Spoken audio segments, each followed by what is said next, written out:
CM candidate की करेंगे। आपको बताते चले कि लगातार इसको लेकर कई तरह के सवाल खड़े हो रहे हैं।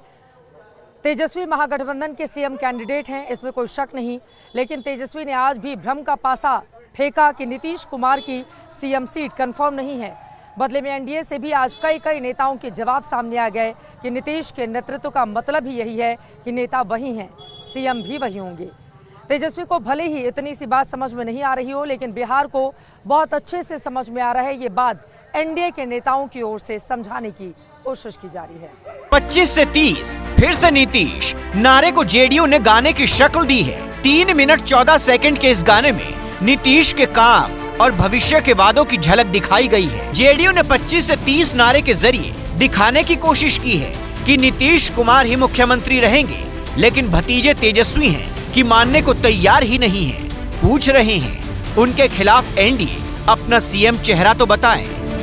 साझा रूप से मुख्यमंत्री का चेहरा कौन होगा महागठबंधन इंडिया अलायंस के तौर पे हमारे नाम को जनता के सामने रखा, लेकिन आज तक अभी तक एनडीए की कोई ऐसी ऑफिशियल प्रेस कॉन्फ्रेंस या ऑफिशियल घोषणा नहीं हुई है। महागठबंधन की तरफ से तेजस्वी को सीएम चेहरा घोषित करने के बाद से एनडीए विरोधी ये सवाल खड़े कर रही हैं, जबकि एनडीए की तरफ से सभी दलों ने नीतीश के ही सीएम बनने की भविष्यवाणी की है, जिसमें सबसे नई एंट्री हुई है एलजेपीआर के चिराग पासवान और बीजेपी सांसद रविशंकर प्रसाद की। नीतीश कुमार 20 साल से एनडीए के नेता हैं, वो चेहरा अभी है, अतीत में है और रहेंगे।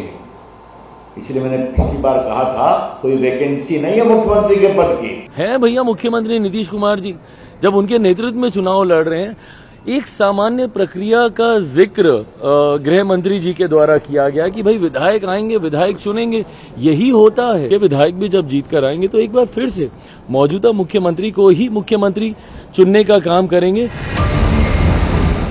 इससे पहले हम पार्टी के जीतन राम मांझी, आरएलएम के उपेंद्र कुशवाहा और बीजेपी के गिरिराज सिंह तक कह चुके हैं नीतीश ही सीएम होंगे। यहाँ नीतीश कुमार चला रहे हैं। नीतीश कुमार से सक्षम मुख्यमंत्री अभी वर्तमान में नहीं कोई हैं। 20 साल से जितना बढ़िया सुशासन चला रहे हैं, बिजली है, सड़क है, लॉ एंड ऑर्डर है। नीतीश कुमार जी बिहार के मुख्यमंत्री थे, नीतीश कुमार जी बिहार के मुख्यमंत्री हैं और नीतीश कुमार जी बिहार के मुख्यमंत्री रहेंगे।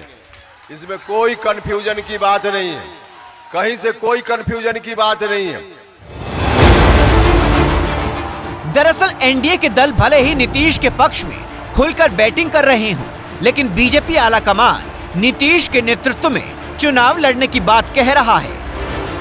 बिहार में भी नीतीश बाबू के नेतृत्व में एनडीए जीत के अपने पुराने सारे रिकॉर्ड तोड़ने वाला है।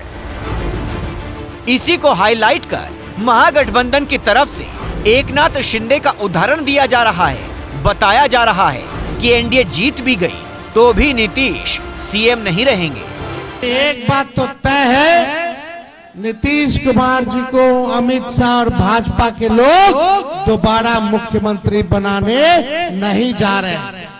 उनको हाईजैक कर लिया चाचा जी को।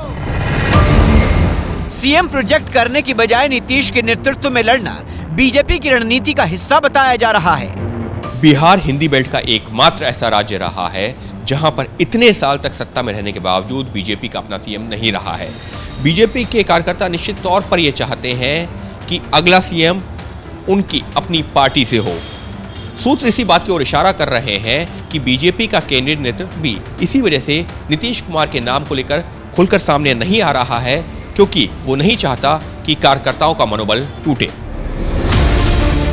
हालांकि इसमें खतरा ये बन गया है कि नेतृत्व और चेहरे की पहेली में जेडीयू का कोर वोटर निराश न हो जाए, खासकर ईबीसी समुदाय जिसे नीतीश का परंपरागत वोटर माना जाता है। अति पिछड़ी जाति के वोटरों की संख्या बिहार में 36% है, जो कि राज्य की आबादी में सबसे ज्यादा है। सीएसडीएस का पोस्ट पोल सर्वे बताता है कि 2020 के चुनाव में ईबीसी के 58% वोट एनडीए को मिले थे, जबकि महागठबंधन को ईबीसी के महज 18% वोट मिले थे।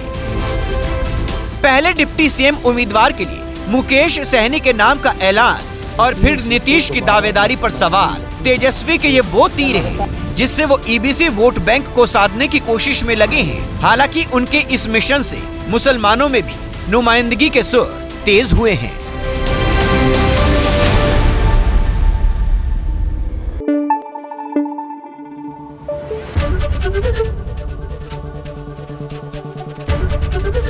एबीपी न्यूज आपको रखे आगे।